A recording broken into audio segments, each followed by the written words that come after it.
The day it was Sam's birthday, he bought himself a plane ticket to country A. The moment the booking confirmation popped up, Molly walked through the door. Before she even had a chance to take off her coat and hang it on the rack, she was standing in front of Sam, holding a pink gift box. "Sorry, I'm a little late." "Happy birthday, Sam." She opened the gift box. Inside was a diamond watch sparkling brilliantly. She took out the diamond watch and put it on his wrist. Sam didn't move. Unlike his usual excitement, he just gave a soft Molly hesitated for a second, thinking he was still mad. She hugged him from behind, her warm breath tickling his ear. Sam instinctively tried to pull away. She didn't notice and continued to soothe him. "Sam, Thomas just got back. He doesn't have any family here anymore. We're all friends in the same circle. It was only right for me to throw him a welcome party. You never like these kinds of parties, so I didn't invite you. But I didn't forget it was your birthday. I'm just a little late.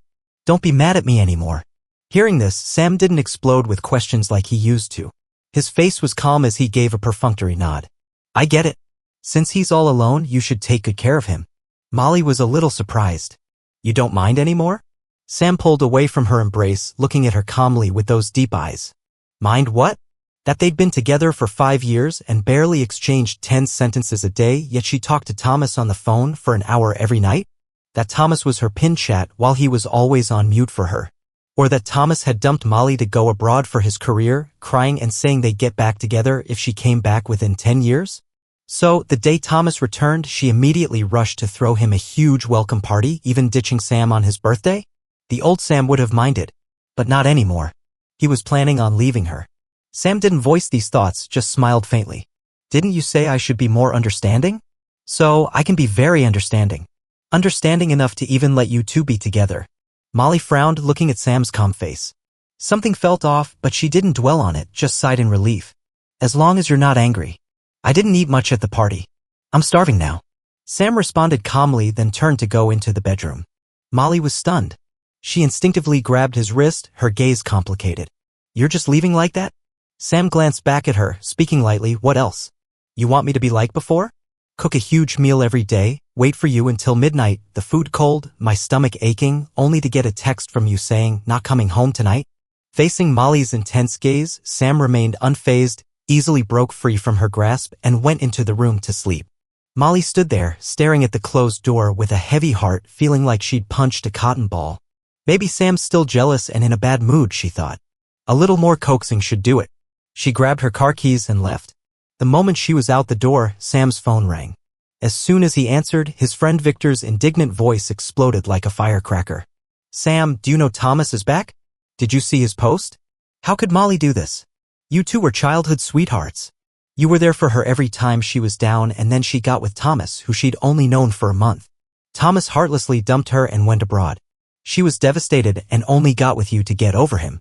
You never gave up on her, stayed by her side all these years. But the moment Thomas comes back, she's chasing after him again. Does she even care about you? Did she forget she just proposed to you? You guys are about to get married." Seeing Sam's silence, Victor was furious. He was about to say more when Sam chuckled softly, his voice calm. "Molly said she feels Thomas has no family here, so she needs to take extra care of him." He almost laughed saying it. Victor was incredulous. "You believe that crap?" Sam laughed self-deprecatingly. "See? It's such a flimsy lie, even an outsider like you can see right through it.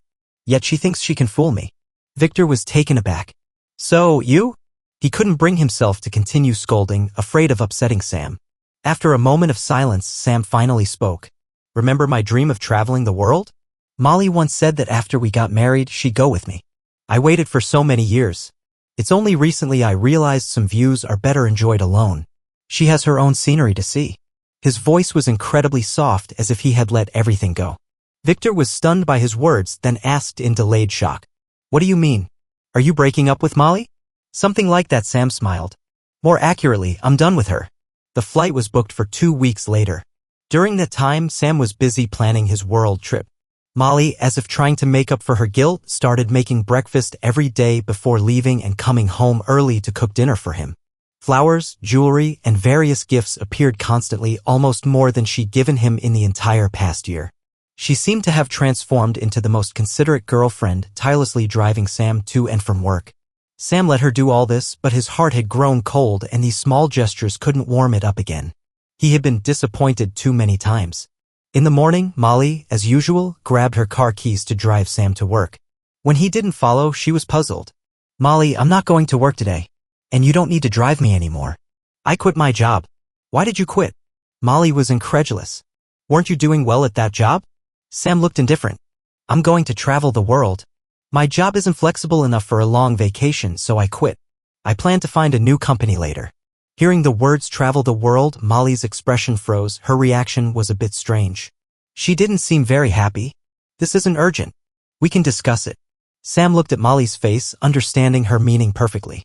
Although she had proposed to him recently, now that Thomas was back, her resolve was probably wavering again. She probably thought he was pressuring her to marry him by bringing up the world trip. He muttered self-deprecatingly, "No need to discuss it. I'm not going with you." Molly frowned slightly, not catching what he said.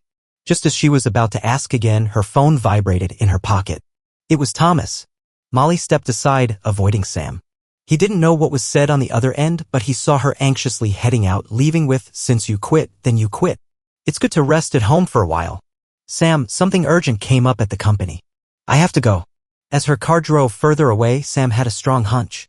Not long after, he saw Thomas had updated his social media. He clicked on the photo. It was Thomas in a hospital bed on an 4-drip, nestled weakly in a woman's arms. The caption read, "I didn't realize I was still so important to you." The woman's clothes in the photo were exactly what Molly had been wearing. Even though only a sliver of her neck was visible, Sam recognized it instantly. He stared at his phone screen, a sarcastic smile playing on his lips. So, she was in such a hurry because Thomas was sick. When Sam used to get sick, he'd always tough it out alone, buying medicine and going to the doctor by himself. Until one time, his fever hit 104 degrees, making it hard to even get out of bed. Feeling incredibly weak and unwell, he asked her for help. She just replied, "Sam, just go to the hospital yourself. I'm busy at work, no time to go with you." Sam closed his phone, not in the mood to look anymore. Molly didn't come home for 3 days. When she saw Sam, a faint, unconscious smile was still on her face. It seemed she and Thomas had been getting along quite well. Sam pretended not to notice, silently bending down to put on a pair of black leather shoes. He was meeting friends today for a sort of farewell. Seeing Sam with a faint smile, dressed in a black and red color block suit, Molly realized he was going out and grabbed his arm. "You're going out? Where?" Sam didn't want to answer, so he changed the subject. "Where have you been these past few days? Why didn't you come home?" Molly's smile vanished instantly. After a long pause, she said, "I had an unexpected business trip. I forgot to tell you." "Business trip?" Sam thought of the photos he'd seen on his phone of her taking care of Thomas and sneered internally. He hummed softly, adjusting his clothes and hair in front of the full-length mirror. "Molly, you won't have to lie to me much longer." Seeing Sam not grilling her like he used to, Molly felt a bit uneasy, a strange feeling creeping in. There were many suitcases piled up in the living room.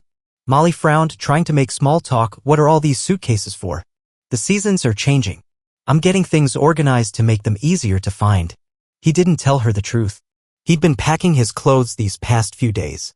The world trip would be long, and he planned to pack clothes for different seasons in separate suitcases.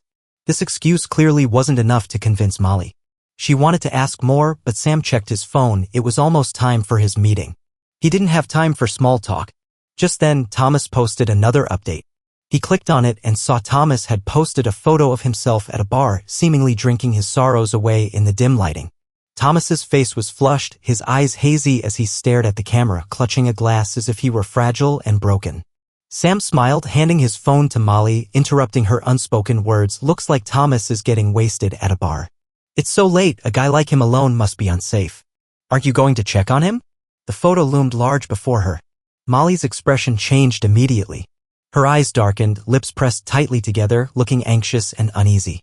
But mindful of Sam, she forced herself to remain rational. "I haven't been home in days. I'd rather spend more time with you." She said that, but her eyes never left the photo. Sam smiled faintly. "It's okay. Didn't you say Thomas has no family here and you need to take extra care of him? You can spend time with me whenever. You should go check on him now." "Don't worry, I don't mind." Molly looked at Sam's smiling face, an unexplainable frustration welling up inside her.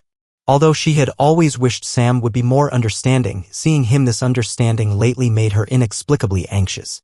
She wanted to ask why, but the image of Thomas in the photo kept flashing in her mind. Would he be okay alone at the bar? Concern for Thomas took over. Molly looked at Sam apologetically. Sam, I'll take him home and be right back to spend time with you. Watching her retreating figure, Sam didn't care at all. He hailed a cab as soon as he stepped out. At the Nightfall bar, Sam had just walked in when he saw a very, very familiar figure. Thomas hadn't expected Victor and the others to pick the same bar he was at. Thomas was slumped over the bar, muttering, "Drinks, give me drinks, I want more." He waved his empty glass, completely drunk. Molly's face was dark, exuding a terrifying chill. She pressed Thomas's hand down, snatching the glass from him. "Stop drinking, it's bad for you." Hearing a familiar voice, Thomas instinctively looked up, following the fresh minty scent on Molly, and threw himself into her arms. His eyes red, he nuzzled against her, his hands tightening around her waist. "Molly, I regret it. I regret leaving you to go abroad for my career. I've never gotten over you all these years. Even when I was overseas, I thought about you constantly. Does our promise still count? I know you've been waiting for me too. Sam was just someone you settled for. Now that I'm back, can we get back together?" Thomas asked again and again. Hearing the man she loved ask to get back together, Molly's eyes softened, clearly moved. Yet, Sam's face kept appearing in her mind, refusing to fade. Molly sighed softly. "Thomas, I have a boyfriend now. We're about to get married." Even though she said that, Thomas, undeterred, wrapped his arms around her neck and leaned in to kiss her. She didn't push him away. Her hand on his waist tightened abruptly, veins popping, as if she'd been waiting for this moment for a long time. Sam stood in the crowd a short distance away, witnessing the whole thing. The thumping music filled his ears, the crowd swayed to the rhythm. Sam gave a self-deprecating smile, unable to watch any longer, and turned to leave and find Victor. The moment Thomas's soft lips touched her cheek, Molly caught a fleeting glimpse of Sam. Her heart leaped. "Sam!" Molly instinctively cried out, quickly pushing Thomas away, but he clung to her. She had to support the drunken Thomas while searching for Sam, her heart pounding violently, urging her to explain. Molly chased after Sam's retreating figure, but the crowd hindered her progress. Finally, she reached Sam's booth. "Cheers! This drink is a send-off for Sam. Congratulations on finally getting rid of Molly and leaving for good." As she approached, she saw a group of guys surrounding Sam, clinking glasses and saying their goodbyes. Hearing this, Molly felt a roar in her head, her blood running cold. She rushed in front of Sam, her voice trembling. "Leaving? Where are you going?" Sam was startled by Molly's sudden appearance. After a moment, he twisted his wrist free from her grasp, his expression perfectly calm, without a trace of panic. "These are my colleagues. I resigned. Isn't that a kind of leaving? Where else could I go?" Victor and the others quickly chimed in. "Yeah, Sam's leaving the company. We're really going to miss him." Hearing this, Molly's tension and panic instantly subsided. She didn't know Sam's friends, so she didn't realize they were lying. However, while Sam had passed her scrutiny, Victor and the others weren't about to let her off the hook. Victor looked Thomas up and down, who seemed half-drunk, and sneered contemptuously, his words sharp. "So you're Sam's girlfriend? Aren't you about to marry Sam? Why were you hugging another man just now?" Even though he knew Sam was going to break up with her, he couldn't help but speak up for him. Sam remained silent, showing no intention of explaining for Molly, letting Victor stick up for him. Molly's face turned ugly. "That's my friend. He was drinking alone here, and I happened to run into him. I was worried, so I'm taking him home." "Didn't hug him, huh? Just kissed him." Sam's lips curved slightly upwards, not pointing out the holes in her explanation. Victor, however, didn't accept this explanation. He clenched his fists angrily, but after a glance at Sam, he ultimately said nothing more. Seeing this, Molly gradually relaxed, feeling much relieved. Good, he's not angry. "Sam, drink less, come home early, and be safe. I'll take Thomas home first." Sam paid no attention, picked up his glass, and continued chatting with his friends, not even noticing when she left with Thomas. It was past midnight when Molly returned home. The house was dark, the moonlight streaming in, making it feel a bit cold. If it were like before, when she came home this late, Sam would have left a warm yellow light on for her, waiting on the sofa with the TV playing. But now, the living room was cold and empty, no familiar figure in sight. Sam had changed so much recently. He wouldn't throw a tantrum questioning why she was still in contact with Thomas, nor would he hysterically beg her to stop caring about Thomas. He had become much more understanding, but why did she feel so unaccustomed to it? She grabbed a bottle of ice water, trying to clear her head. The next day, to assuage her guilt, Molly uncharacteristically called out to Sam, "Sam, I haven't spent much time with you lately. Didn't you always want to go to the temple to pray for blessings?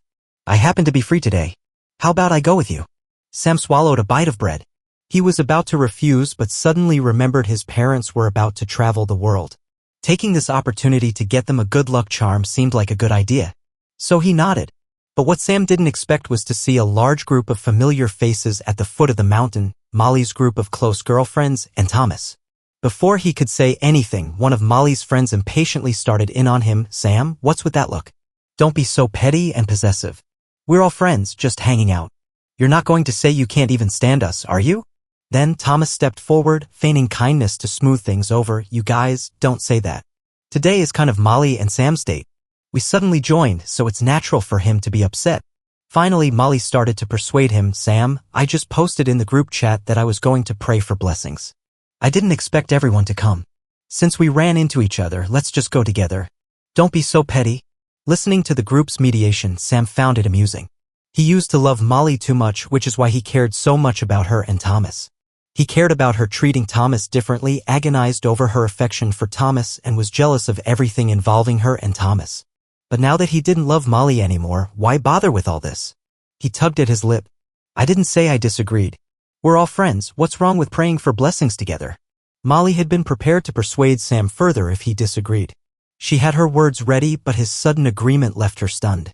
Has Sam become overly understanding lately? Why didn't he care when she threw a welcome party for Thomas? Why didn't he care when she went to pick up a drunk Thomas? And now he doesn't even care that Thomas and a bunch of her friends are crashing their date? Before she could figure it out, Thomas walked up to her. "Since Sam agrees, Molly, let's go up the mountain together. I'm not very strong, so you'll have to look out for me." Hearing this, the thought in Molly's mind unknowingly subsided, replaced by concern for Thomas. She supported him. "Stay close to me, don't get hurt." Watching the two of them acting intimately ahead, Sam paid no mind, as if he hadn't seen a thing, and continued climbing on his own. Until a cry of surprise reached his ears. "Ah." He turned around to see Thomas sitting on the ground, his face pale. "Molly, I twisted my ankle." Seeing Thomas injured, Molly didn't stop to think why he could trip over nothing even when she was supporting him. Panic flashed in her eyes, and she even forgot her own position in her urgency. Ignoring his half-hearted protests, she helped him up. "I'll take you to the hospital right away." But just as she took a step, Molly's rationality returned. She belatedly realized the impropriety of her actions and looked back at Sam, her lips moving slightly. She couldn't say anything. After all, he had invited her here today. Not only was there a crowd, but now she was about to ditch him for Thomas. As she was wondering how to break it to him, Sam once again smiled understandingly. "Don't worry about me. I can climb up by myself. The injured person comes first. You guys go." Thomas was moaning in pain in her arms. Molly had no mental energy to care about Sam's repeated strange behavior. Her mind was completely focused on the man in her arms. She nodded and strode off. After they left, Sam's group of brothers also made excuses about not being able to climb and left one by one. Sam went up the mountain alone, sincerely prayed for his parents, got a pair of good luck charms, and came down. Molly didn't return until evening. She bought a strawberry cake and placed it in front of him. "Sam, this is your favorite cake. Consider it an apology for today. It was my fault for inviting you to pray and then leaving you alone midway." Sam smiled faintly. "There's nothing to apologize for. He was injured and alone. It's natural for you to take care of him." Having received his verbal forgiveness, Molly relaxed considerably but couldn't help asking about the strangeness she'd noticed. "Sam, you've become much more understanding lately." Sam tugged at his lip. "Really? Is that a good thing or a bad thing?"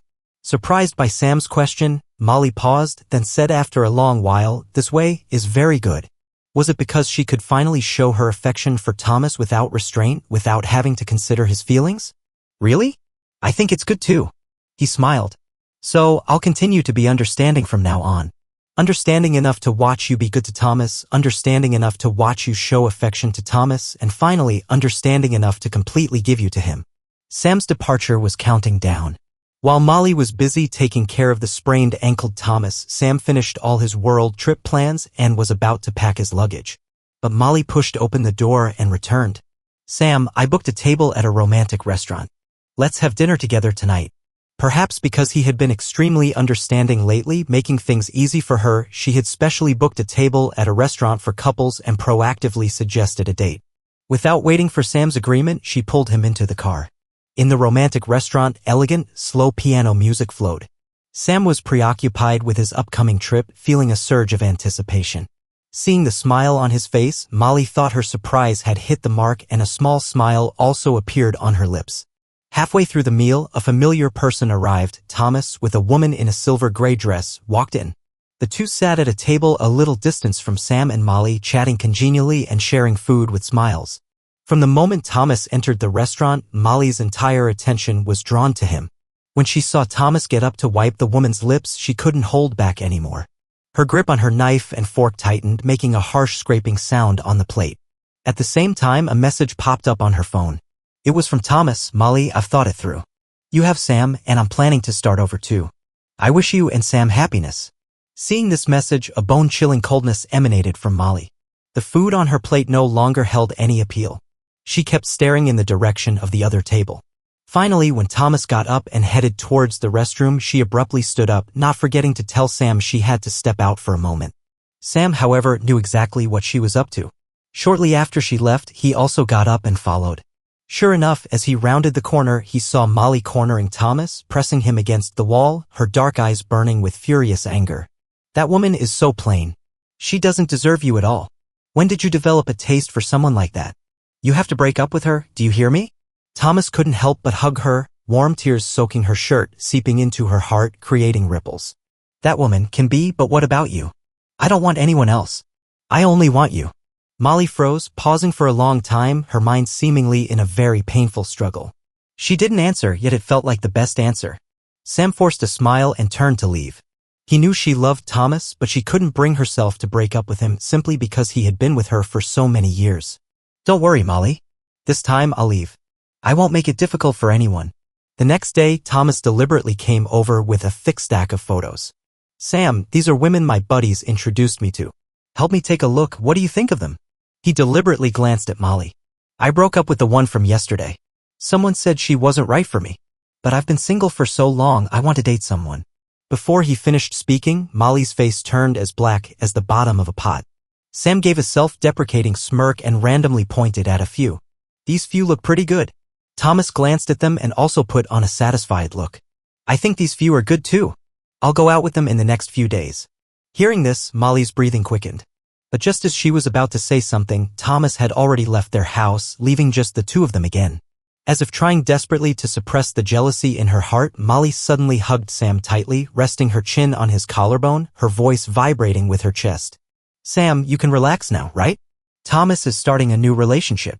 You don't have to be jealous anymore." Although Molly was comforting Sam, she was in a terrible mood. Sam could feel her losing control, as if she was genuinely afraid that Thomas would belong to someone else. Sam chuckled softly, nodded slightly, and said nothing. The day he decided to leave, Sam woke up very early and, uncharacteristically, made breakfast. A little while later, Molly also got up.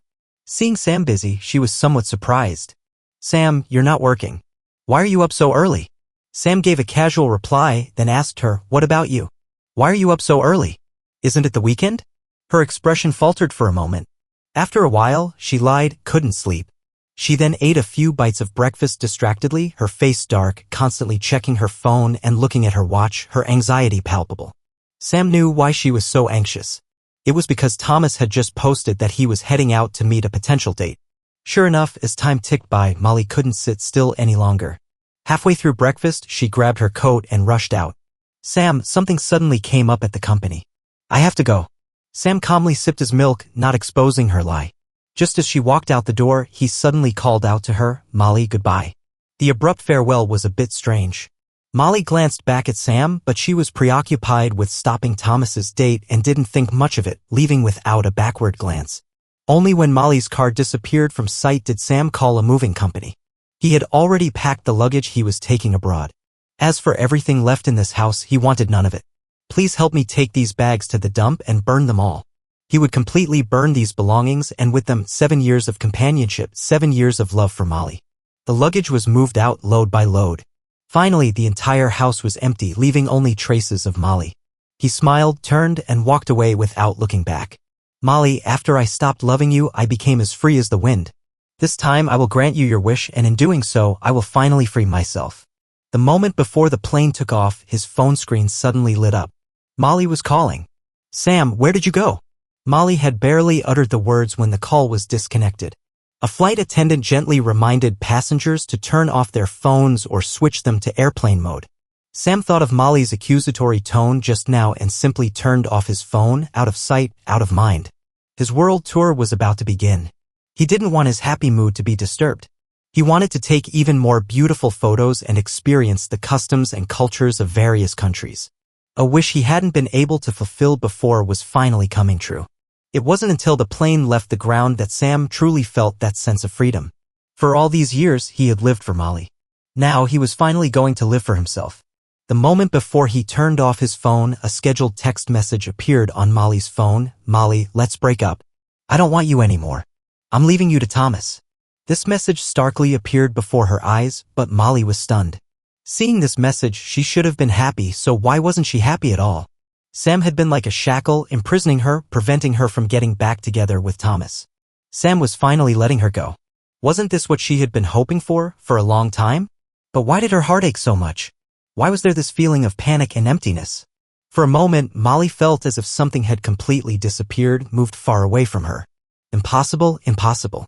Molly muttered in disbelief. He must be plotting something, playing hard to get, right? He knows I went to see Thomas today. The last few words remained unspoken, but her heart was in turmoil. She had just ruined Thomas's matchmaking dinner, thoroughly humiliating his potential dates. But when Thomas hugged her again, refusing to let go, he had said, "Molly, since you drove away my dates, doesn't that prove you haven't gotten over me? If we still have feelings for each other, can't we really get back together?" Molly didn't remember what she said. Her mind was a mess, but she couldn't help thinking of Sam at home. In the end, she chose to escape. She just knew she couldn't be with Thomas behind Sam's back. After all, they were about to get engaged. Molly fled in disarray and returned home to an empty house. All of Sam's things were gone, including those suitcases. She didn't believe Sam had really just left her and broken up with her, but the changes in the house were proof enough that this was serious. Molly repeatedly checked the text message, making sure there was no information she had missed. Sam's message was simply about breaking up, but she refused to believe it and kept calling his phone. Undoubtedly, all she heard was, "The number you have dialed is switched off." Thud. The phone slipped and fell to the floor. Sam was really gone. He had really left her. Once this thought surfaced, all of Sam's unusual behavior during this period made sense. It dawned on her. No wonder Sam had been so understanding. So much so that he didn't care about anything, wasn't angry about anything. It turned out he had been planning his departure all along. Molly gave a bitter laugh. The once warm home had, at some point, become so cold. The dark house seemed impenetrable to light, and an endless loneliness threatened to engulf her. The phone on the floor lit up and went dark, over and over. Thomas had called countless times, but Molly suddenly had no desire to answer. She lay on the sofa, closed her eyes, but couldn't sleep. Only then did she belatedly realize that she had gotten used to Sam's presence. With Sam around, it always felt so reassuring, no matter when. Why did Sam suddenly decide to give up and break up? They had been together for so many years, on the verge of getting engaged. Why did he let go now? In Molly's heart, Sam was already like her other half. Even if Thomas's shadow always lingered in her mind, time would heal all wounds. It took her 5 years to get over Thomas and completely return to being strangers with him. It was just a matter of time. Sam had waited for so many years.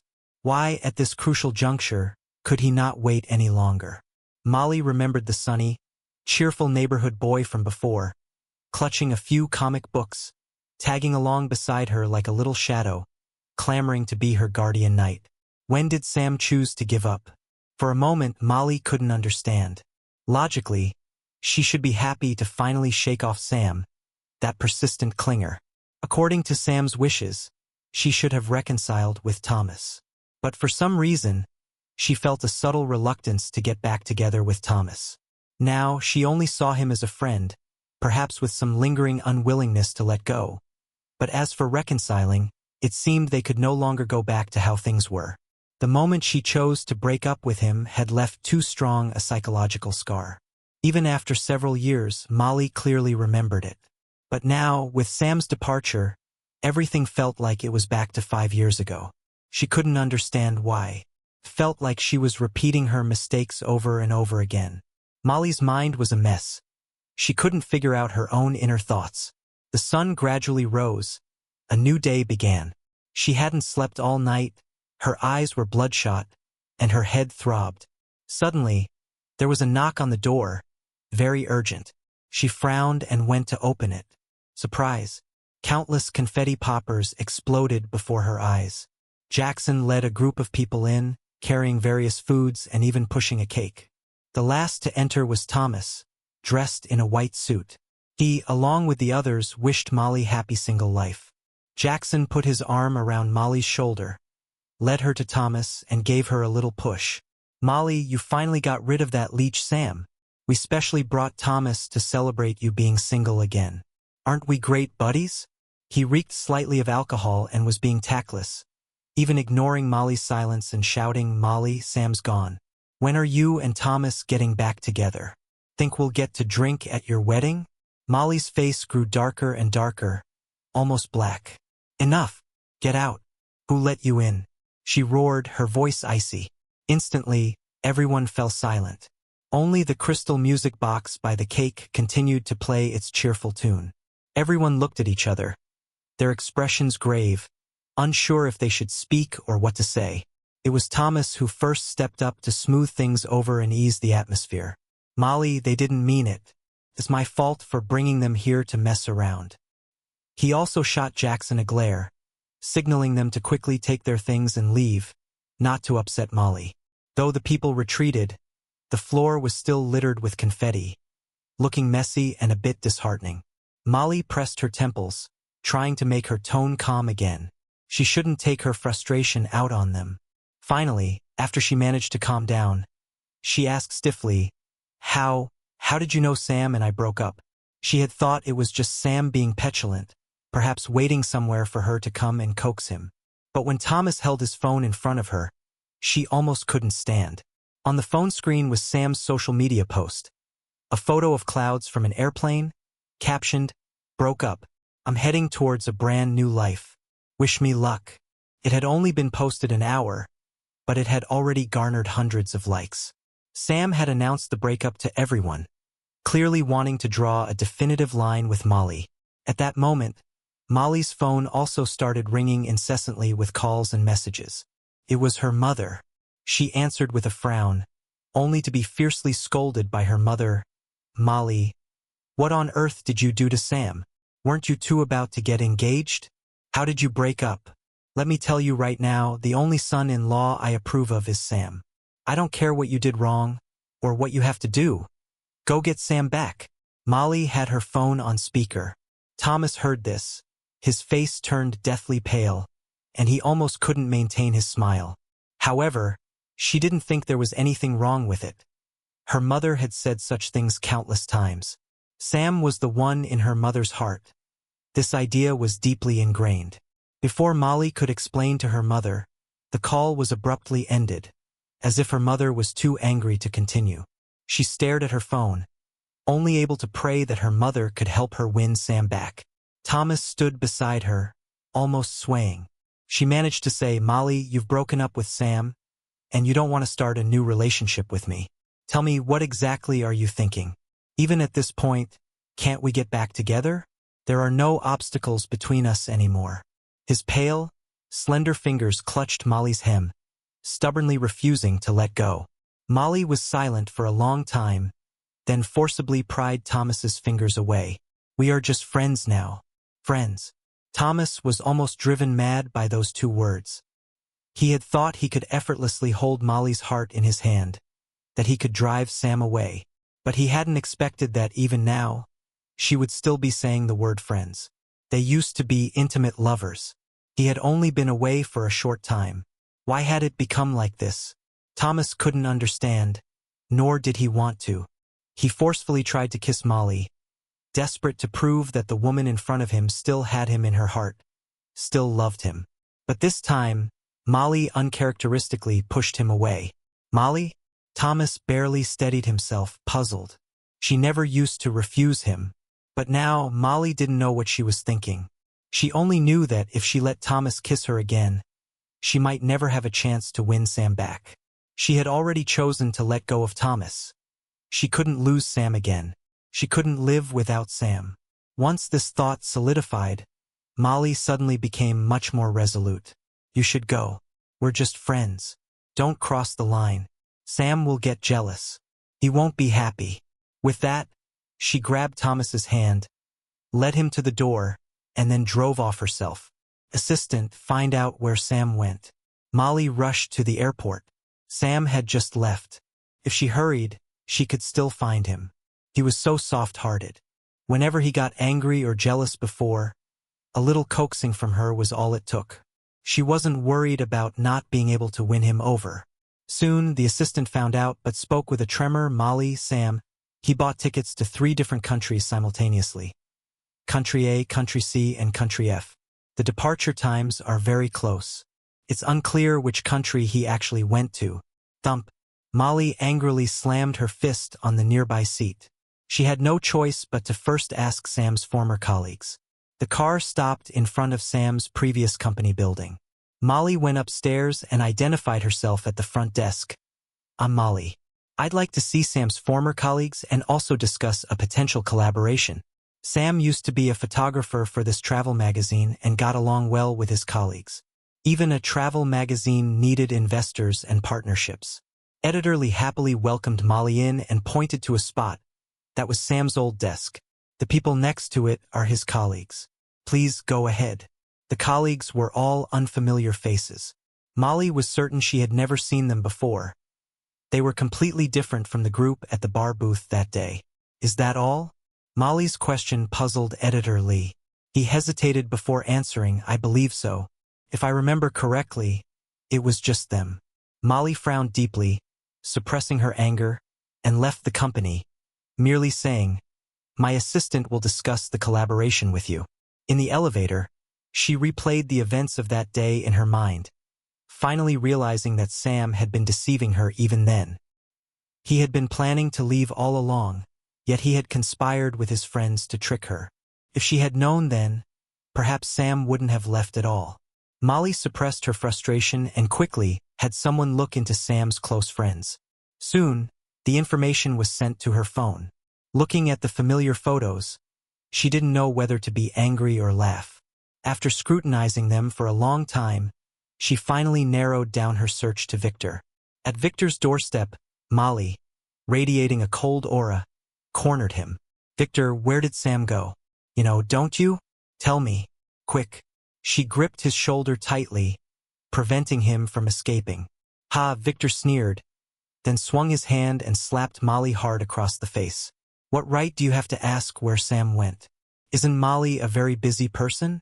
Busy being a good Samaritan, helping her good friend Thomas. Where would she find time to care about her fiancé, Sam? Victor said sarcastically, emphasizing the words good friend. With Sam gone, Victor could finally vent his anger and dissatisfaction with Molly on Sam's behalf. Seeing she still hadn't realized her mistake, Victor's anger flared even more. What kind of exes can genuinely remain just friends? Either they never really broke up or they were never in love. Which one are you and Thomas? His words were sharp, hitting home, but he didn't give Molly a chance to answer. Let me tell you, you and Thomas are the first kind. You never truly let him go, yet you couldn't bear to lose Sam, who was always good to you. Molly, you're disgusting.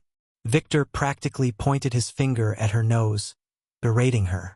As if that wasn't enough, he continued, Molly, if you truly loved Sam, you wouldn't be entangled with Thomas. Friends is just an excuse to satisfy your own unwillingness to let go. If you really couldn't let go of Thomas, then why did you accept Sam's confession instead of just rejecting him outright and crushing his hopes? Admit it, you're just indecisive. You want everything. Every word was a thunderclap. Molly hung her head, letting him accuse her. His words echoed in her mind, and her jumbled thoughts gradually became clearer. After a long time, Molly finally understood. She gave a bitter, ugly smile. Yes, you're right. It was my fault. I didn't understand my own heart and hurt Sam again and again, causing him to leave me. This time, she truly understood. Her feelings for Thomas had long since faded with time, leaving only a residue of stubbornness and a sense of what if. To say she had completely let him go would be a lie.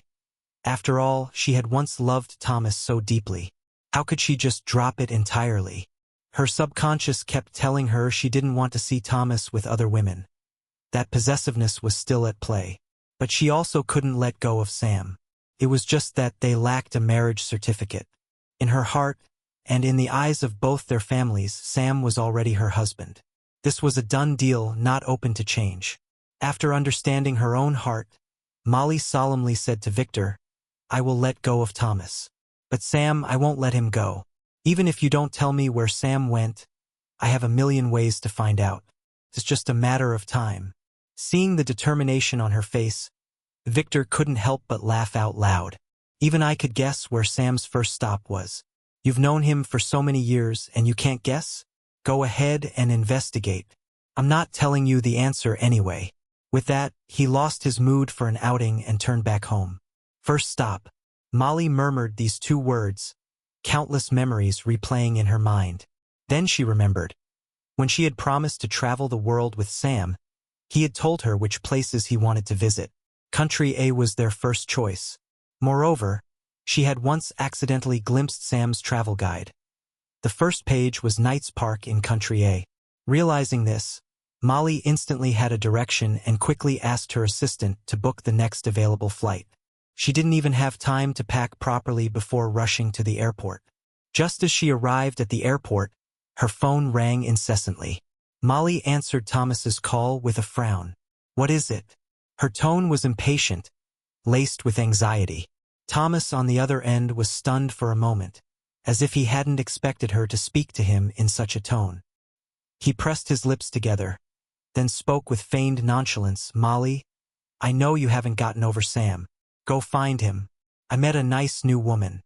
She's a new socialite from the elite circles, named Karina. Maybe we'll be together soon.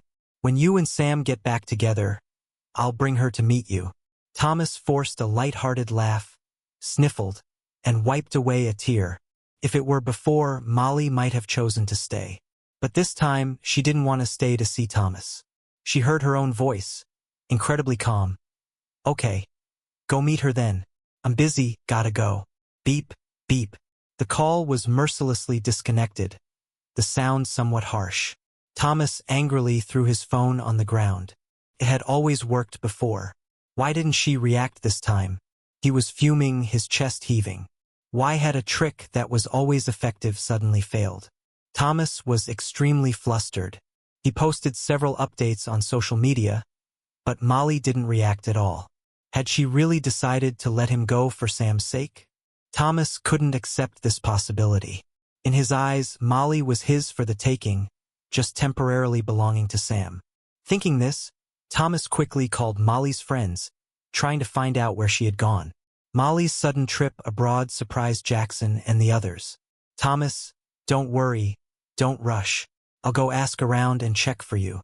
Soon, Thomas learned of Molly's whereabouts from his friends. So nervous he was practically biting his nails off. She had gone to S City in Country A, the very city Thomas had gone to when he first went abroad. He wanted to follow her but was afraid that what he had done abroad would be discovered. After much thought, Thomas decided to go after her anyway. He thought, "I'm not Robert from Country A now. I'm just Thomas. They won't find out." He couldn't lose Molly again. S City, Country A. As soon as the plane landed, Molly suddenly felt lost. 3 or 4 days had passed. Would Sam still be near Knights Park? Molly didn't know. She could only guess where Sam's first stop would be. Where would he go after that? She searched the world map but couldn't figure it out. Knights Park. Molly wandered around for 2 whole days, seeing all the surrounding scenery, but she never saw Sam. He loves taking pictures so much.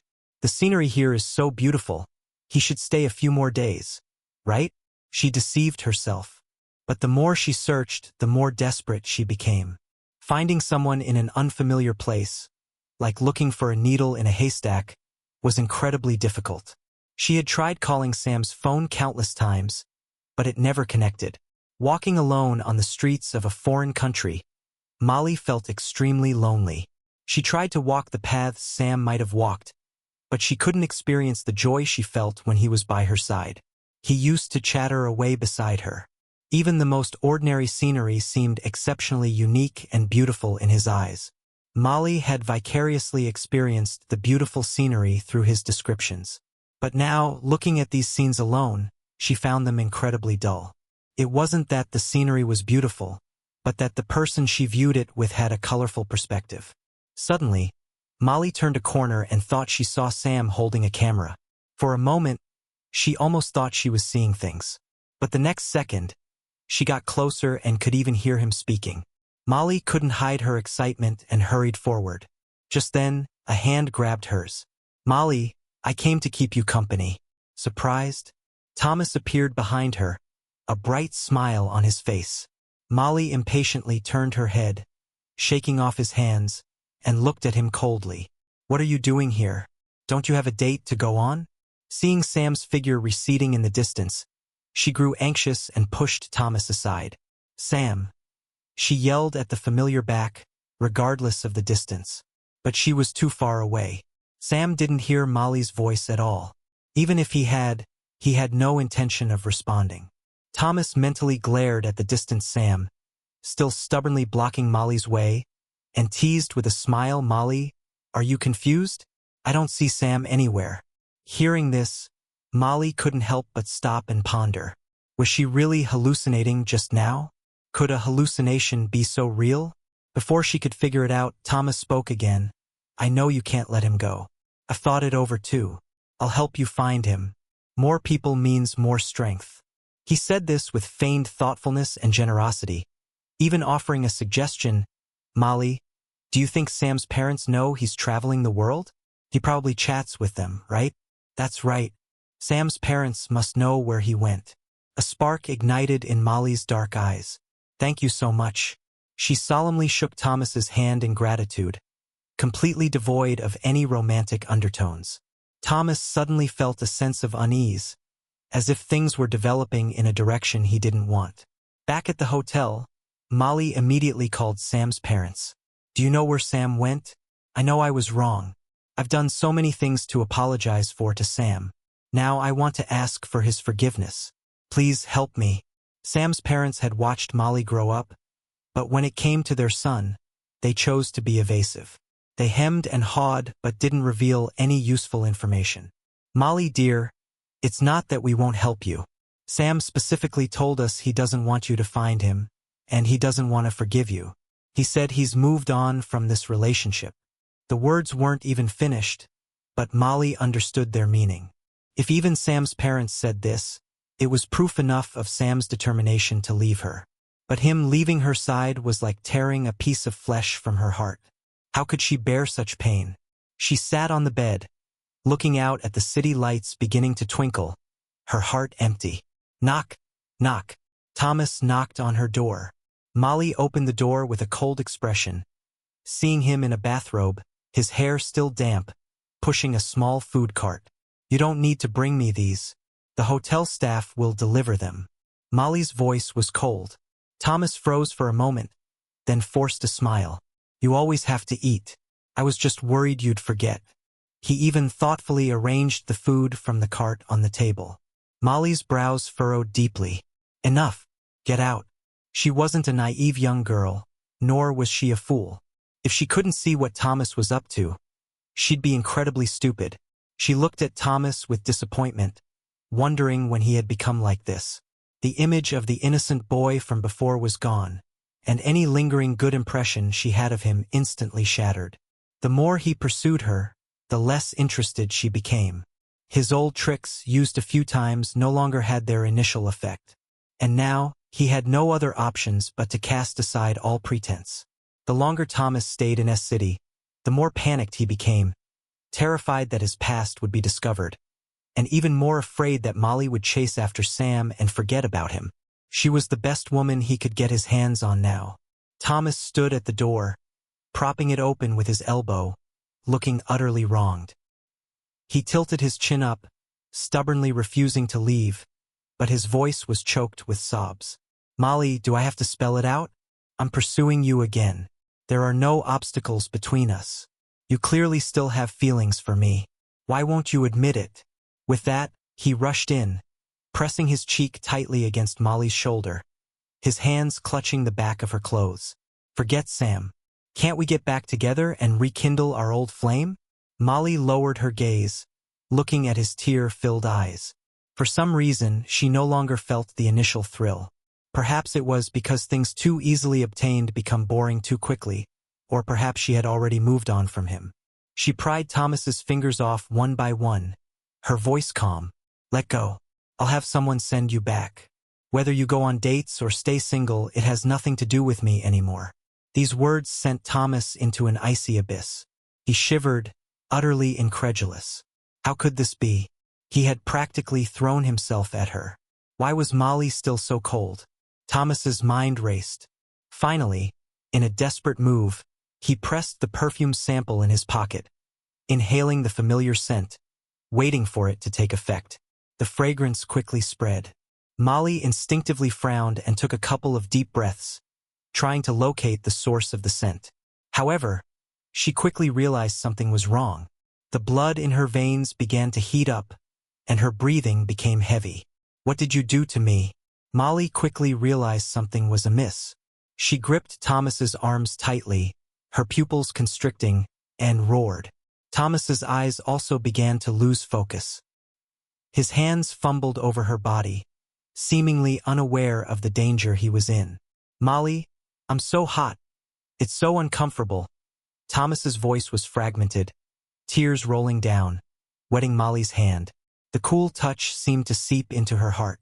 She quickly sobered up, grabbed Thomas by the collar, and threw him out. Bang! The door slammed shut. Molly gasped for breath, quickly locked the door, and bit her tongue to stay clear-headed. She heard the sound of breaking glass. It was Thomas falling to the ground. Ha! Molly sneered. To think you'd actually try to scheme against me. If it were before, she might have had a sliver of pity for Thomas. But now all she felt was hatred. She despised people who plotted against her. Molly called a doctor and instructed them to drag Thomas away, draw his blood, collect evidence, and then dump him on the street. He liked drugging people and seducing women, didn't he? Then let him seduce to his heart's content. She was so angry her eyes were bloodshot as she forced out these words. Thomas was so skilled with his methods abroad. He must have done this sort of thing many times. Otherwise, how could a simple, good boy obtain that kind of perfume? Molly couldn't come up with a reasonable explanation.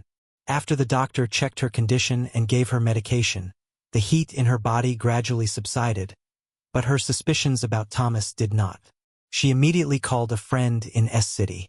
Hey, help me find out what Thomas has been up to these past few years. She then sent over his personal information. Thomas had gone abroad for his studies 5 years ago, so there would naturally be records of his personal information. However, her friend searched for a long time before asking doubtfully, Molly, are you sure there was such a person studying in country name 5 years ago? I checked all the international students, and there's no Thomas. What did you say? Molly's mind reeled as if something had completely shattered. If her friend wasn't mistaken, then Thomas had been lying to her for the past 5 years. He hadn't gone abroad to study. What had he been doing overseas then? A very bad thought suddenly rose in her mind. Just then, her friend exclaimed in surprise, then said cautiously, Molly, you need to prepare yourself. What I'm about to say might completely overturn your perception of Thomas. Molly grunted, signaling him to continue. Thomas went abroad with a rich heiress named Alice. Alice claimed she would marry him and even paid for him to go to school. Thomas studied under the name Robert but got involved with a woman named Lisa. When the heiress found out about their relationship, she swore to torture Thomas, drugged him, and sent him to other people's beds. After that, he used his experience to hook up with more and more women, eventually being played and discarded by those wealthy socialites. He couldn't make it abroad anymore, so he had to come back to find you. The friend only briefly summarized Thomas's experiences abroad, but Molly was furious listening to it. Then, it belatedly dawned on her that Thomas seemed to have also been entangled with her own friends. The more Molly thought about it, the angrier she became. Her friends used to often side with Sam, occasionally expressing sympathy for him. Ever since Thomas appeared, her friends always spoke up for him, especially Jackson. Thinking of this, Molly clenched her fists so tight she wished she could dice Thomas. who had deceived her, into 1,000 pieces. She couldn't even imagine what he was doing when he called her late at night, disregarding the time difference. Was he in some woman's bed? At this thought, Molly even began to hate her past self. The once distant idealized love had thoroughly become a forgotten grain of rice. She directly informed all her friends and subordinates that no one was allowed to help Thomas. Let him fend for himself. She even exposed everything Thomas had done abroad, so anyone considering helping him would have to think if it was worth it, if they wanted to make an enemy of Molly. Molly didn't even need to lift a finger. Someone would naturally take care of Thomas. Molly's friend, out of kindness, added fuel to the fire by informing the heiress Alice of Thomas's whereabouts in S City. The streets of S City were not peaceful. At night, a disheveled young man in a bathrobe, walking with an unsteady gait, attracted quite a bit of attention. Thomas accidentally twisted his ankle and fell to the ground. Several pairs of leering, disgusting eyes stared at him, some even showing ill intent. A light footstep approached, humming a song Thomas knew. He instinctively cowered, but Alice had no intention of letting him go. She grabbed his hair and dragged him into a car. Sam heard about Thomas again a week later. He had traveled all the way to the southernmost tip of Country C. Victor called him with the news about Thomas. "Sam, even with Thomas like that, would you still forgive Molly?"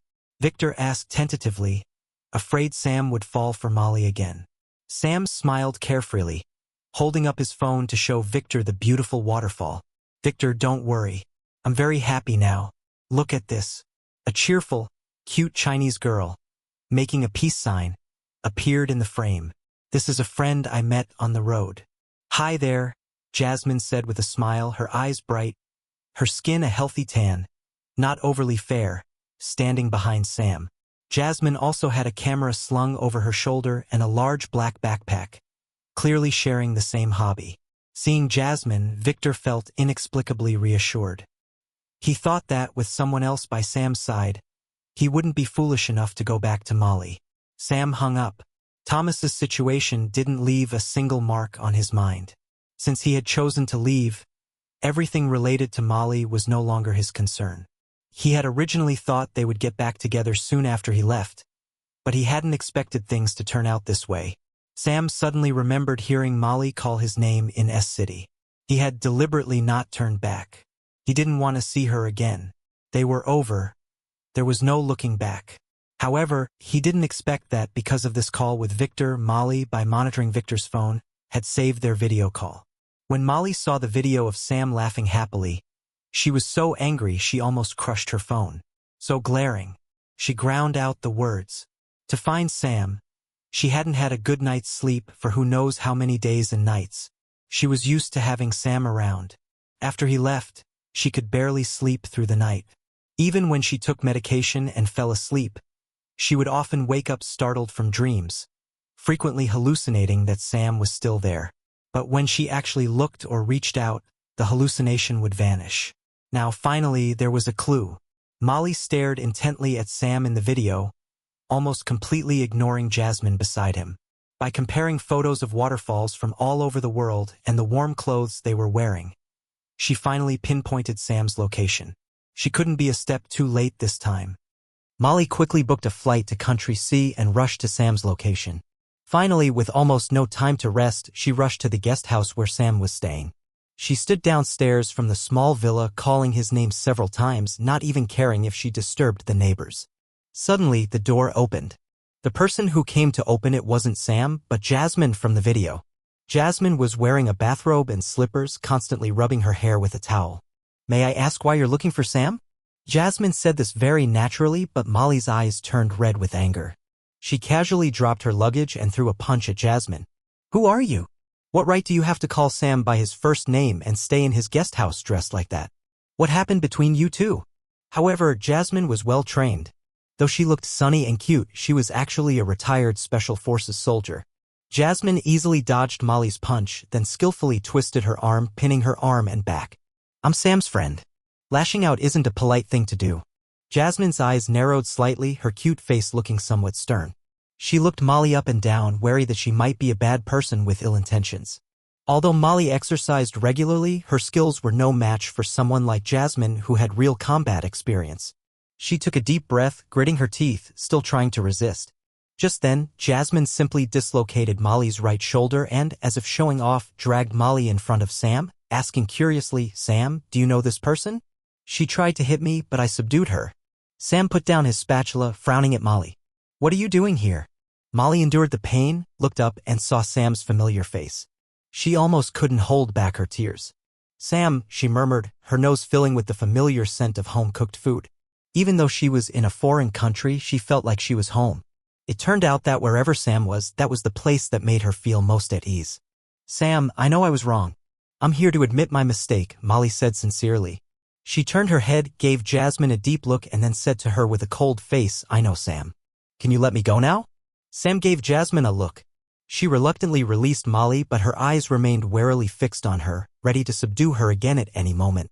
Molly gritted her teeth and, with her left hand, forcibly popped her right shoulder back into place. This kind of pain was nothing to her, but to make Sam feel sorry for her, she deliberately bit her lip until it bled and let out soft gasps of pain. However, Sam remained unmoved. He and Molly had grown up together, he knew her very well.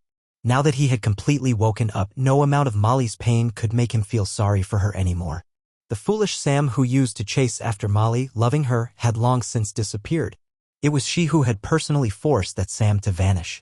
Sam looked at Molly expressionlessly and said flatly, "Stop pretending. It's fake." Molly was momentarily embarrassed. Just as she was about to speak, Sam spoke again. "No need to apologize either. I don't want to forgive you. We've already broken up. Whatever debts there were in that relationship, it's all in the past." Hearing this, Molly was incredulous. She had never imagined that Sam would one day say such heartless words to her. Molly smiled bitterly, forcing a smile, and said with feigned nonchalance, "Sam, a unilateral breakup doesn't count. I didn't agree, so we haven't broken up." She persisted, "We're engaged. I proposed to you. My parents are already preparing the wedding. As long as you nod, we can go back home immediately. After we get married, whether you want to continue traveling the world or stay in the country, I'll be with you. Didn't we say we'd travel the world together, see different sights, and record every little moment of our relationship?" Sam couldn't listen anymore and ruthlessly shattered her fantasy. "Molly, don't be childish. I don't love you anymore and we've broken up. I've already told your parents about canceling the wedding and my parents know too. Stop making a scene." His voice was extremely flat, even tinged with impatience. This tone almost drove Molly mad. She stumbled back a few steps, shaking her head repeatedly. "Sam, stop lying to me. Stop throwing a tantrum. We didn't break up. We're still together." Desperate tears blurred Molly's vision. She stubbornly grabbed Sam's hand, trying to pull him into an embrace and kiss his face. Warm tears silently fell, landing on the back of his hand. Sam instinctively flinched, pressing his hand against Molly's chest. "Don't touch me." Molly's kiss hadn't even landed before his cold tone chilled her. Jasmine's large hand clamped down on Molly's shoulder, forcibly separating her from Sam. "Sam told you not to touch him." In this situation, the smile on Jasmine's face completely vanished. She looked very serious. She stood in front of Sam, preventing Molly from getting any closer. Seeing this, Molly was almost beside herself with rage. Her face turned dark, her voice chillingly cold. "Sam, you're giving me up for a woman like this? Is she better to you than I am? Or are you still sulking, still holding a grudge about Thomas and deliberately found her to make me angry?" Molly didn't know if she was questioning Sam or deceiving herself. As she spoke these words, her throat felt dry. "Sam, I've completely let go of Thomas. I've seen his true colors and taught him a lesson. What happened between us was just a misunderstanding. The only person in my heart is you. If you're still not reassured, let's get married, okay?" Hearing this, Sam felt a surge of anger. He could tolerate others talking about him, but he couldn't tolerate Molly talking about his friend like that and slandering his relationship with Jasmine. Sam sneered, looking at Molly with disappointment. "I didn't expect you to think of me and Jasmine like that. Just because you and Thomas were unclear, does that mean you can assume we're sorted too? We're just friends right now. Jasmine is wonderful and it has nothing to do with you or Thomas." He shouted with great emphasis, "Molly, the person who truly disappointed me wasn't Thomas, it was you. I could overlook your past with him as long as you had eyes for me and were willing to be wholeheartedly devoted to me. That would have been enough. But you weren't. While you were with me, you never let go of Thomas in your heart, yet you didn't want to break up with me either. You're so greedy." When Molly heard this, all of Sam's strength seemed to drain away, leaving him exceptionally vulnerable. He wasn't someone who liked to reveal all his inner thoughts. Most of the time, he swallowed his grievances and unwillingness alone. But when he truly let go, Molly came back. How ridiculous. Sam didn't know if he was mocking Molly or himself. He closed his eyes in utter disappointment. When he opened them again, only indifference remained. Molly, I'm tired.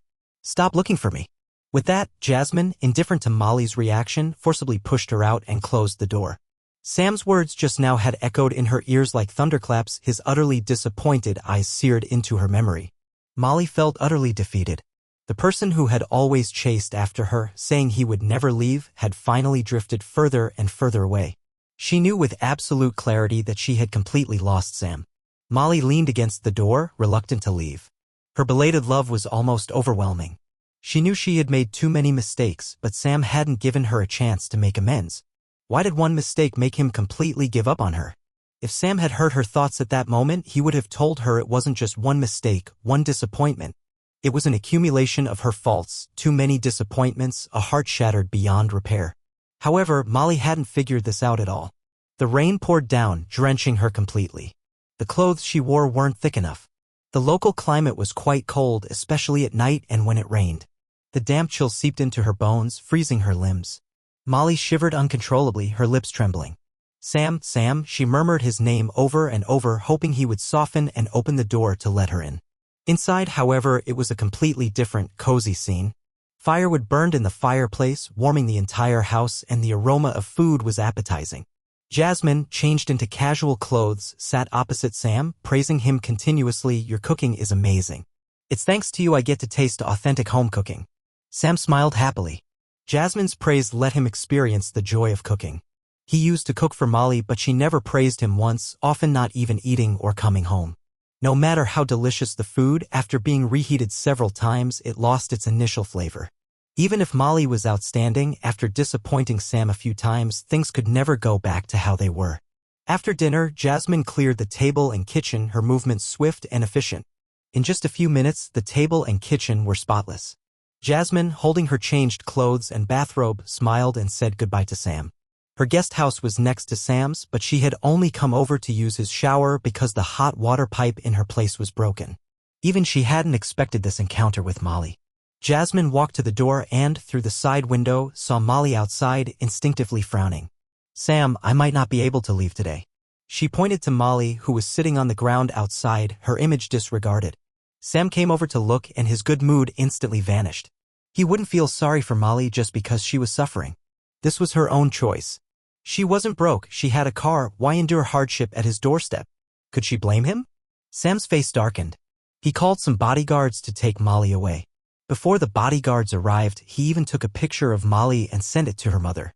Soon, Molly's mother called. Sam, you wait. I'll have someone bring her back.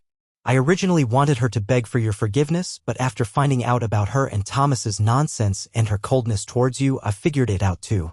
You can't force feelings. Don't worry, I'll still treat you well, just like before. It has nothing to do with that brat.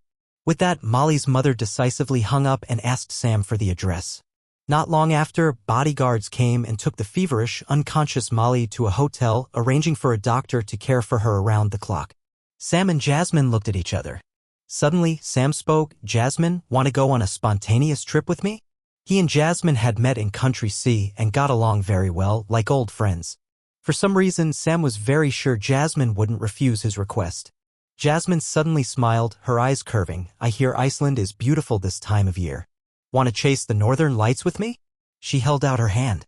Sam, without hesitation, took it. Flying to Iceland on a whim was indeed a bit crazy. Even they couldn't help but laugh. But the two of them packed their luggage at top speed, took everything, and checked out. Sam's meticulously planned world tour itinerary was disrupted, but he didn't feel disappointed. Instead, he found it a bit exciting. This unexpected surprise was full of challenges, but Sam wasn't worried at all. Though Jasmine was young, she exuded a strong sense of security. He thought this kind of accident wasn't bad either. Sam and Jasmine boarded the plane to Iceland. On the plane, they discussed their favorite scenery and planned their itinerary together. Even when their discussions got heated, both of them were happy. This was a feeling Sam had never experienced before. When he was with Molly, he had also wanted to rely on her, chat and joke with her, talk about everything under the sun. But with him, Molly always seemed to be the quiet listener. Even when he made a decision, she would just say, "Okay, you decide." Sam and Jasmine's plane had just landed when Molly gradually regained consciousness. Feeling the warm, soft bed, she almost thought Sam had brought her into the villa. However, the cold decor of the hotel instantly brought her back to reality. The cool fluid entering her veins brought a slight chill. Molly, completely disregarding her weak body, ripped out the 4-needle from the back of her hand, got out of bed, threw on her coat, and headed out. Just then, Molly's mother, with several bodyguards, forcibly pressed her back onto the bed. A doctor reinserted the needle. "Molly, how long are you going to keep this up?" Molly's mother said sternly. Molly moved her fingers slightly, coughed a few times. "Mom, I need to find Sam. Don't stop me." Molly's mother, in a fit of exasperation, slapped her. "Are you awake now? If you're awake, then be good and come back with me. The company needs you. Stop pestering Sam." "Why?" Molly asked, uncomprehending. "Don't you also want him to be your son-in-law? Do you really want to see him marry another woman?" As she spoke, she tried to pull out the 4-needle again. Molly's mother closed her eyes in disappointment, out of breath from anger. She kept rubbing her temples, speaking weakly. "Molly, Sam doesn't want to marry you anymore. He has already agreed with your father and me to become our godson. Our family's relationship will remain the same. From now on, you should call him brother." "Brother?" Molly instinctively repeated the word, almost unable to accept this fact. She leaned back on the bed in shock, her eyes filled with helplessness. "Mom, how could you? You know I still love him. Why would you make Sam your godson?" As she spoke, her gaze gradually deepened, filled with unwillingness and obsession. Molly's mother sighed repeatedly. "We're doing this for your own good. Molly, let it go. Sam isn't right for you. You've done too many things to wrong him. Your father and I never taught you to have your cake and eat it too. We all saw how much Sam used to like you. Now that he doesn't like you anymore, we, as elders, see it more clearly than anyone. Let it go. It's better for everyone." Molly closed her eyes, unwilling to accept this fact. A cold tear slipped from the corner of her eye. She laughed bitterly. Even her self-pity trick had no effect. What else could she do to win Sam back? It had always been Sam chasing her.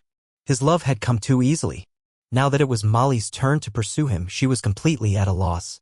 She always seemed to be a step behind, unable to catch up to Sam, unable to make him change his mind.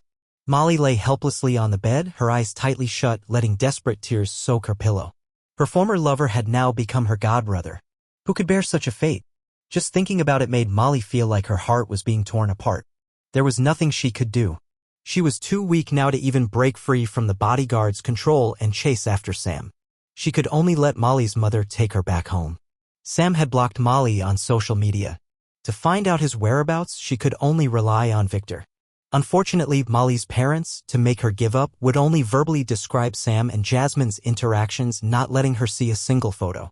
They even threw countless projects at her, keeping her swamped with work, and restricted her movements, with several bodyguards watching her at all times. If she went beyond the boundaries set by her parents, they would be immediately informed. Fortunately, there was still Victor. Molly had a hacker constantly monitor Victor's phone. Any information related to Sam would be synchronously transmitted to her. Molly watched as Sam and Jasmine grew closer and closer. They had been to Iceland together, seen volcanoes, chased the northern lights, and even climbed glaciers. After leaving Iceland, they explored rainforests, survived in the wild, and spent 7 days and nights on a cruise ship, among other things. They had seen all sorts of rare scenery around the world together. The more Molly looked at those photos, the more glaring they seemed. Although there were very few photos of them together, she could sense the progression of their relationship from the subtle details. "Why? We were childhood sweethearts. We have irreplaceable memories. We should be the perfect couple," Molly muttered to herself. She had been driven mad. To make her parents lower their guard, she had lived a calm, routine life for 3 months. She showed no reaction to any news about Sam. Even when Molly's mother arranged a matchmaking date for her, she accepted it calmly. She even had the composure to ask when it was and who the man was. Molly's mother was completely reassured, but only Molly knew that she had never let go of this relationship. The more she suppressed it, the deeper it became. On the day of the matchmaking date, there were far fewer bodyguards around Molly. Perhaps they thought Molly had accepted reality, that she wouldn't try to run away anymore. However, as soon as she sat down in the cafe before the man arrived, Molly excused herself to go to the restroom. While everyone was still unsuspecting, she escaped. Molly took her pre-packed luggage and flew to the country where Sam was. Molly had just gotten off the plane when she ran into Sam and Jasmine outside the airport. Sometimes fate is just that strange. The more Sam didn't want to see Molly, the more likely they were to bump into each other. Molly stood in front of Sam, dragging her suitcase, her eyes fixed on Sam and Jasmine's intertwined fingers. In an instant, her mind went blank. You two are really together? Molly unconsciously licked her dry lips, her voice hoarse and trembling. Seeing it with her own eyes was far more devastating than seeing it in photos. Before, she could still console herself that they were just friends, just traveling together. But seeing this scene in front of her, Molly felt like her world had collapsed.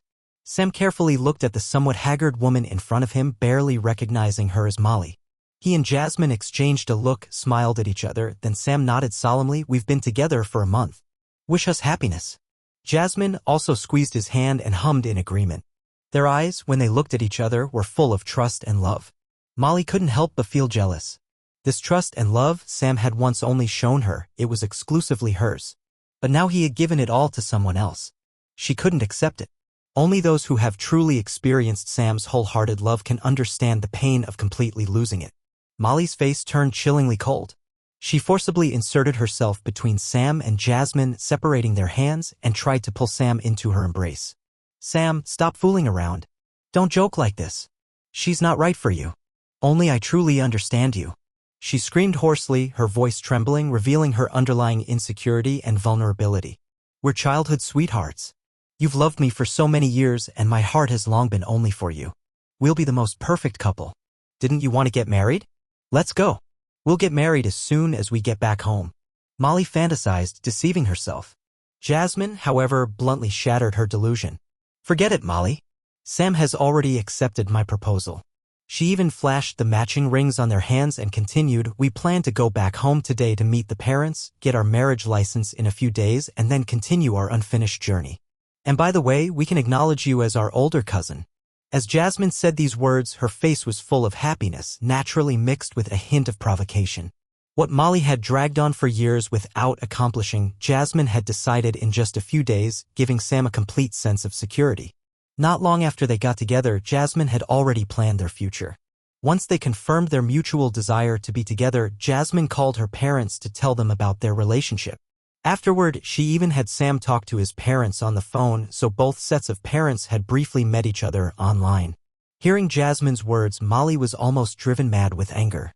She gripped Sam's wrist tightly, her eyes bloodshot, and stubbornly said, word by word, Sam, are you really going to marry her? Then what about me? What am I to you? Her voice choked a few times, her eyes almost pleading as she looked at Sam. Sam, please, I'm begging you.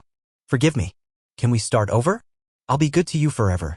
Sam emotionlessly pulled his hand free from hers, his gaze towards Molly incredibly calm. He spoke seriously, Molly, I gave you many chances before, but you didn't cherish them. Now I have a new life. Are you still going to trap me by your side? I don't like this kind of life. Let me go. I forgive you. When Sam said this, Molly's hand fell limply. She gave a bitter laugh, her smile more painful than tears. Seeing Sam and Jasmine looking happy, Molly suddenly didn't know what she had come here for. She was ready to change, to treat Sam well, but why didn't he need this love anymore? Molly looked at Jasmine, her heart filled with jealousy and hatred. Seeing Molly still hadn't given up, Jasmine deliberately kissed Sam on the lips, glancing at her provocatively. They continued walking forward with their suitcases. Jasmine, however, turned back and mouthed to her silently, he's mine. Molly stood silently watching them walk further and further away. Suddenly, her phone vibrated. For a moment, she thought it was a text from Sam, no matter what it said. But when Molly opened it, she found it was a text from an unknown number. Molly, even without me, Sam wouldn't go back to you. All your promises are just a joke. You don't love him enough, you just can't let go of how good he was to you. If a Thomas appeared in your life, a second one could too. Sam will always just be a backup option in your heart. It was clear that Sam wasn't the sender. It was Jasmine. She had memorized Molly's number from Sam's phone and deliberately sent this message, just to make Molly give up. Looking at the words, Molly's grip on her phone tightened. She didn't want to admit it, but everything Jasmine said was true. Molly didn't know how she got back. She looked utterly dejected, like a wandering soul. When she returned home, Molly's mother was shocked. She pressed her hand to her chest, taking a sip of warm water. So, you've given up and come back? Molly's mother wasn't surprised by Molly's appearance at all. She had already learned about Sam and Jasmine being together, Sam had told her himself. This outcome was very satisfactory to the elders. If they couldn't be in-laws, being God family was good too. At least the two families' relationship was intact and wouldn't deteriorate to an irreparable state. Besides, they had wronged the Adams family before. Thinking of this, Molly's mother glared at Molly resentfully. If you had treated Sam well before, would things have come to this? Your father and I even prepared the shares and property for after your marriage, but now we can't give them away. All right, pull yourself together. 3 days from now is the ceremony for us to officially recognize Sam as our godson. It's a done deal. Don't even think about ruining their happiness. With that, Molly's parents arranged for hundreds of people to watch Molly's every move and restricted her subordinates from helping her. The day before the recognition ceremony, both families' parents had dinner together. The atmosphere was very harmonious. The Smiths weren't a top-tier wealthy family like the Adamses, but they were a military family. Jasmine, influenced by her elders and possessing natural talent and a good physique, had previously been in the special forces but had retired to recuperate after an injury. Both families were very satisfied with this marriage. Jasmine's mother even couldn't help shedding tears. It's thanks to Sam for being with our daughter, helping her walk out of her pain. Otherwise, who knows where in the world she'd be wandering now. When Jasmine retired, she was not only severely injured physically but also suffered serious psychological trauma. Her doctor advised her to explore her interests and do things she enjoyed. That's why Jasmine went abroad to see different landscapes, hoping to find healing in nature. Sam looked at Jasmine. Even though he already knew her past, he couldn't help but feel a pang of sympathy. On this journey around the world, he wasn't the only one who was healed, she was too. Before meeting Jasmine, Sam thought he would never love another person the way he had loved Molly. But during their travels, he and Jasmine had the good fortune to meet, become friends, and then their hearts gradually drew closer, their heartbeats sinking. The moment they confessed their feelings to each other under the northern lights, Sam admitted he had completely emerged from the shadow Molly had cast. When Sam and Jasmine looked at each other, their smiles were irrepressible. Their hands were clasped together under the table. The meal ended with smiles on everyone's faces. However, they didn't notice someone watching the entire scene from outside the window. Molly was bound hand and foot, her mouth gagged. Molly's father forced her to watch. Well, are you clear-headed now? We won't allow you to continue being willful. Have you had enough? If you've had enough, prepare a gift for your brother and future sister-in-law tomorrow. Molly's father gave her no room to refuse. Molly struggled desperately, her heart still filled with unwillingness. How could someone like Jasmine be worthy of Sam? Molly's father's sharp eyes narrowed as if sensing her inner thoughts, and he slapped Molly directly. Jasmine is not a bit worse than you. At least she's more loyal in relationships. We've never had a family member as fickle as you. As soon as he finished speaking, Molly's father, ignoring Molly's resistance, forcibly took her back. The next day, the recognition ceremony was held with great fanfare. Countless wealthy families from the entire elite circle attended. Innumerable bottles of expensive red wine were opened, costing billions, not to mention the countless flowers and ingredients flown in. The lavishness was enough to astound anyone. Initially, some people came with the intention of watching a spectacle, but when they truly saw the luxurious recognition ceremony, they couldn't help but marvel at their regard for Sam. Jasmine, arm in arm with Sam, followed his parents. In front of all the witnesses, Molly's parents presented Sam and Jasmine with a pair of treasured jade pendants. On this auspicious day, thank you all for attending our recognition ceremony. With all guests as witnesses, I will recognize Sam as my godson and from now on, treat him as my own son. Amidst thunderous applause, Molly's mother transferred 1% of her company shares to Sam. Sam, dear, take these shares as my welcoming gift to Jasmine. Keep them safe. Thank you, Sam and Jasmine said in unison. Then Molly walked towards Sam, step by agonizingly slow step. The gift box in her hand was squeezed so tightly it left an imprint, yet she reluctantly handed it to Sam as if this could somehow stop the recognition ceremony. Unfortunately, Molly's mother wouldn't allow her to ruin this event. Molly's mother smiled, took the gift box from Molly's hand, and passed it to Sam, smoothing things over. Sam, dear, look, your sister is so happy she's speechless and even forgot to give you the gift. Sam didn't mind, smiled understandingly, accepted the gift box, and said crisply, thank you for the gift, sister. Before Molly could react, Sam placed the gift box in Jasmine's hands, signaling her to keep it. Molly stared intently at Sam's face, searching for any sign of reluctance. If there was even a hint of unwillingness, she could disregard everything, stop this recognition ceremony, and take him away. But until the end of the banquet, Sam consistently smiled happily, a happiness not given by her. Molly watched Sam and Jasmine's retreating figures, the intense pain spreading through her heart, almost crushing her. Cough, cough. She coughed uncontrollably, stubbornly chasing after them.